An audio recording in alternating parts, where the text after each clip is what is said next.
Você pode estar experimentando agora um cansaço que o sono não cura, uma desilusão que se transformou em um cinismo ou aquela sensação angustiante de estar traindo a si mesmo todos os dias. Essa cultura do coach e da produtividade vão te oferecer planilhas, testes de perfil, discursos motivacionais, só que isso aí vai falhar miseravelmente, porque o problema pode não estar no mercado, mas em você. A psicanálise ela te oferece um mapa diferente. Ela ensina que a mudança de carreira profissional é, antes de tudo, uma mudança de identidade. O seu mal-estar não é um defeito de planejamento, é uma mensagem. Hoje, a gente vai decifrar essa mensagem juntos. Vou te guiar por um modelo clínico profundo e prático. Esse modelo ele vai integrar a psicanálise clássica, a psicodinâmica do trabalho e a teoria da identidade. O objetivo não é te dar uma resposta simplista, porque não há uma fórmula mágica. O objetivo é fazer junto com você as perguntas certas. Porque a pergunta decisiva não é para qual carreira você deve ir. A pergunta é o que nessa carreira atual representa e sustenta o seu mundo interno. Para compreender o terror de uma mudança radical, você precisa entender as três funções psíquicas fundamentais que o seu trabalho desempenha na sua vida. O seu trabalho ele é muito mais que uma fonte de renda. Primeiro, ele é uma âncora de identidade. No laço social, você é o que você faz.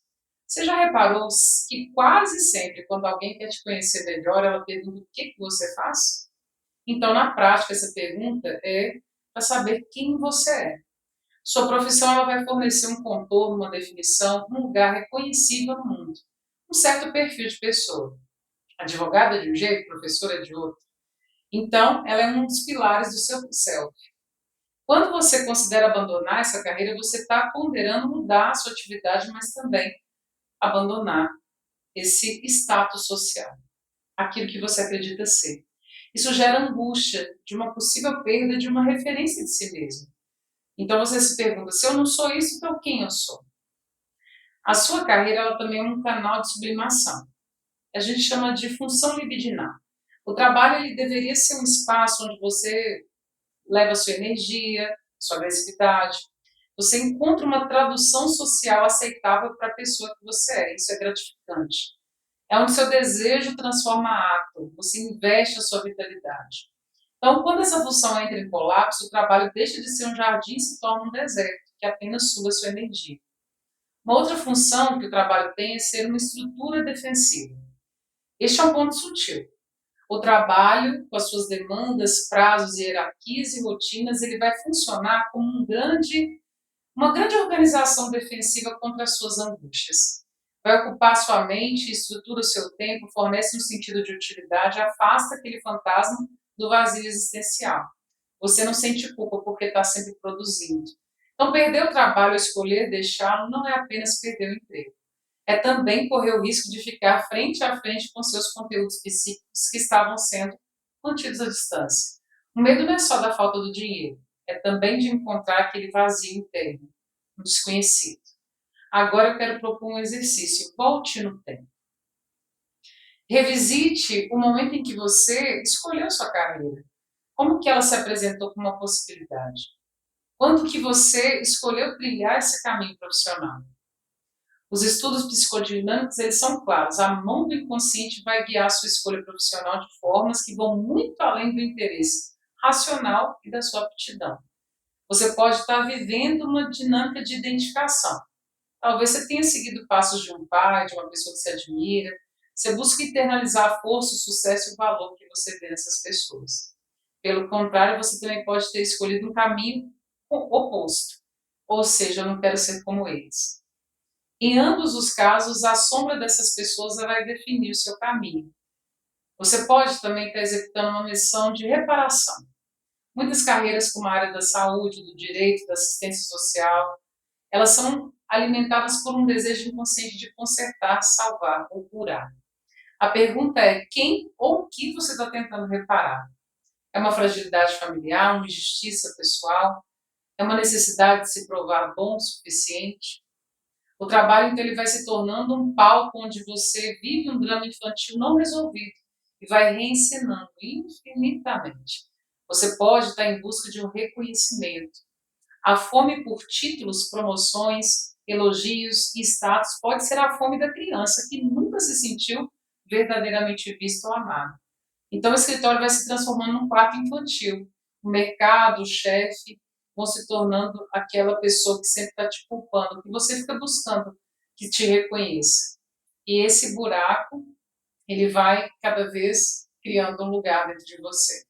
Então, é importante que você entenda que o trabalho, muitas vezes, pode ser um regulador da sua autoestima.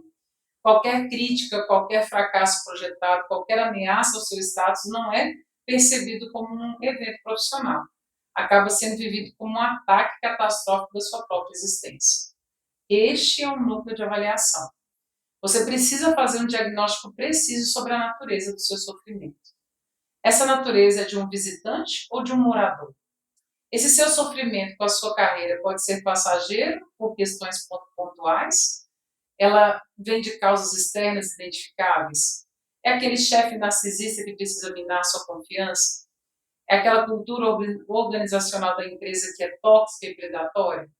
É um período de uma demanda excessiva por causa de um projeto? Um conflito pontual com aqueles colegas de trabalho?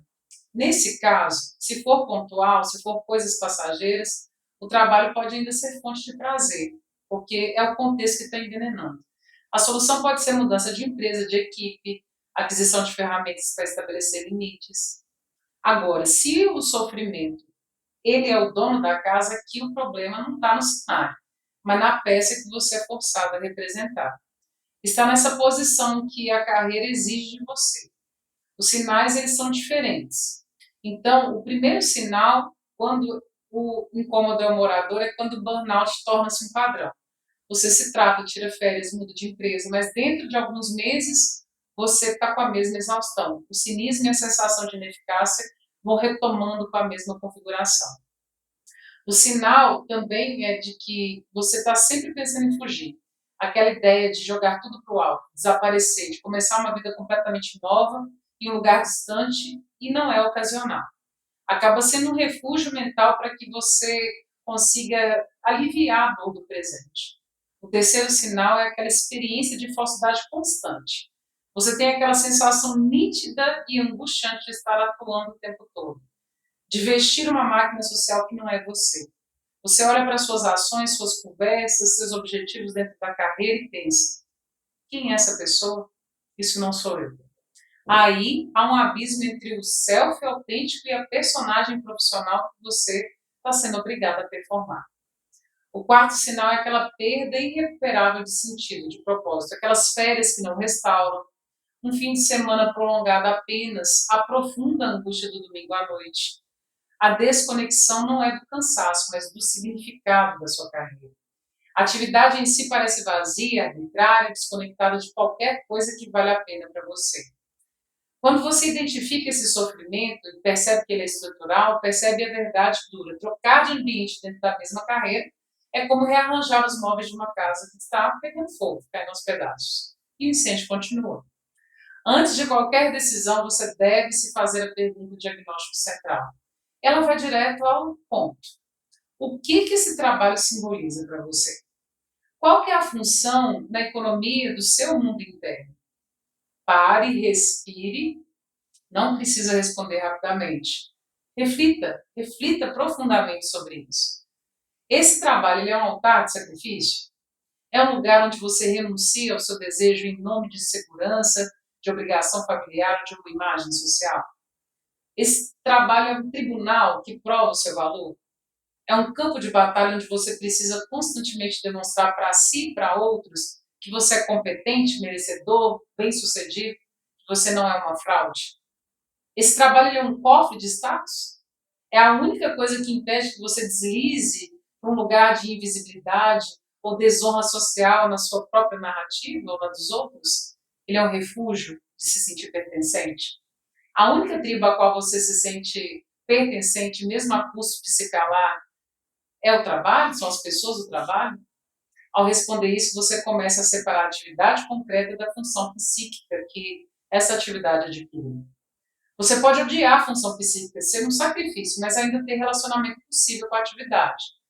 Ou pode descobrir que o próprio núcleo da atividade se tornou conexo à função, e isso é doentio. Com esse diagnóstico em mãos, podemos aplicar critérios objetivos extraídos da literatura psicanalítica sobre carreira e burnout. A mudança se torna uma necessidade clínica quando 3 ou mais destes critérios se manifestam de forma consistente. A falência da sublimação é quando o trabalho perde completamente a capacidade de transformar a sua energia psíquica em criação, em prazer ou curiosidade.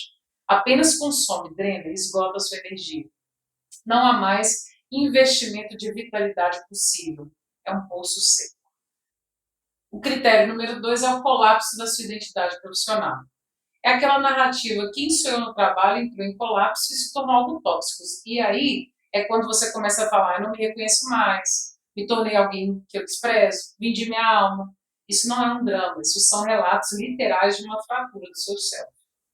A identidade profissional, em vez de ser um pilar, ela torna-se um peso que deforma a sua imagem de si mesmo.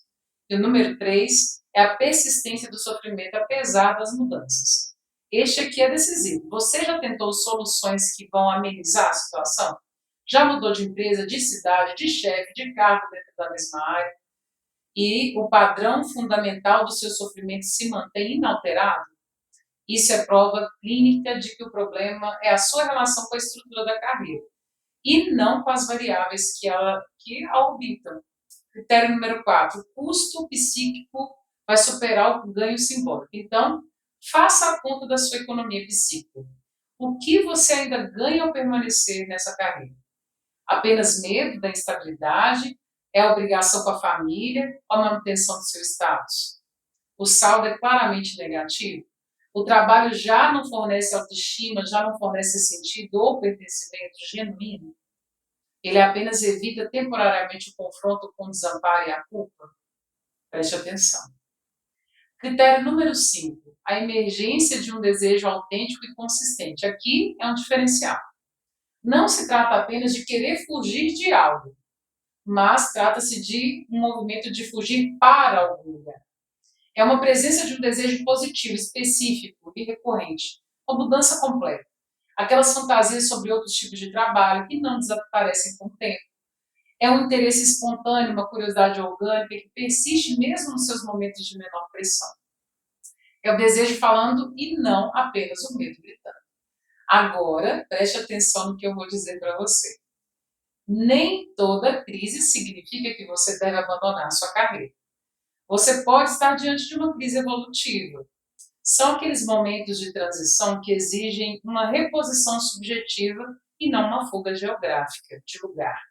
A meia-idade, o luto, a maternidade, a paternidade podem trazer à tona a pergunta: o que eu estou fazendo na vida? Esse conflito ele pode estar numa figura de autoridade específica exigindo que você aprenda a se posicionar de forma diferente. Pode ser uma exigência de renegociação simbólica do seu contrato com o trabalho, estabelecer limites, repactuar o quanto de si você oferece. A mudança de carreira é uma necessidade real quando a estrutura atual impede ativamente a simbolização do seu desejo e leva a um empobrecimento progressivo da sua vida. Quando a única forma de sobreviver nela é através de defesas massivas como a negação, a anestesia emocional ou o cinismo corrosivo. Vamos à prática, então. Pegue um caderno, pausa o vídeo aí e reserve um tempo. Você vai responder algumas perguntas com a máxima honestidade possível. Pegou o caderno? Vamos lá. Elas foram desenhadas para contornar as racionalizações e acessar uma verdade psíquica. Então, se pergunte quem você se tornou para ser capaz de sustentar a sua carreira. Quais os aspectos da sua personalidade você teve que exagerar? Quais os aspectos que você teve que calar ou mutilar? O que você ganha inconscientemente ao permanecer na situação de sofrimento? Há um ganho secundário? Você se permite manter na identidade de vítima?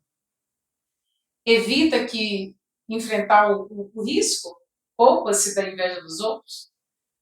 O que faz com que você se desmorone nessa carreira? É respeito pela família, a própria sensação de valor? É isso que te estrutura? A estrutura te impede de sentir vazio? Este trabalho hoje sustenta o seu desejo ou sustenta o seu medo? É um veículo para a sua expansão ou uma trincheira contra os seus fantasmas internos? Se ninguém fosse decepcionado, se o dinheiro não fosse uma preocupação, se o status social fosse irrelevante, o que você escolheria fazer? A resposta que vier, por mais tímida ou absurda que pareça, é um farol. É um indicativo da direção do seu desejo autêntico. Então, a gente chega numa síntese clínica. É hora de mudar de carreira quando permanecer na atual vai exigir uma renúncia contínua e destrutiva do seu desejo mais autêntico. Quando a única função que ela cumpre é a de sustentar a custo altíssimo uma identidade psíquica que já está esvaziada de sentido, desgastada em fraturas. A mudança deixa de ser uma fuga impossível quando ela é precedida por este trabalho de elaboração. Quando o sofrimento foi executado e compreendido em suas raízes, quando o desejo, sufocado por tanto tempo, foi finalmente localizado e reconhecido. O papel de uma análise ou de uma escuta clínica qualificada neste processo não é o de dar resposta, é o de criar espaço de contenção para a sua angústia. É ajudar você a desfazer as repetições inconscientes que prendem você a essa roda gigante. É sustentar você durante a travessia assustadora de perder uma identidade antiga, antes que uma nova possa ser solidamente construída. A mudança bem-sucedida acontece quando há uma reelaboração da sua narrativa identitária. Você não joga simplesmente uma carreira fora. Você entende o que ela significou, honra o que ela te proporcionou e custou. E, conscientemente, decide transcender essa etapa da sua história. A decisão final é sempre sua, mas que ela seja tomada a partir de um lugar de clareza psíquica e não do pânico, da culpa ou da repetição célebre. A jornada é difícil. Mas continuar vivendo uma vida que não é a sua é infinitamente mais difícil. Pense nisso. Deixe nos comentários a sua opinião. Eu quero entender mais sobre o que você está pensando. E se quiser entender essa jornada psíquica, segue o canal. Quer saber mais sobre o meu trabalho? Entre no meu site, alessandracampos.com.br. Até o próximo. Tchau.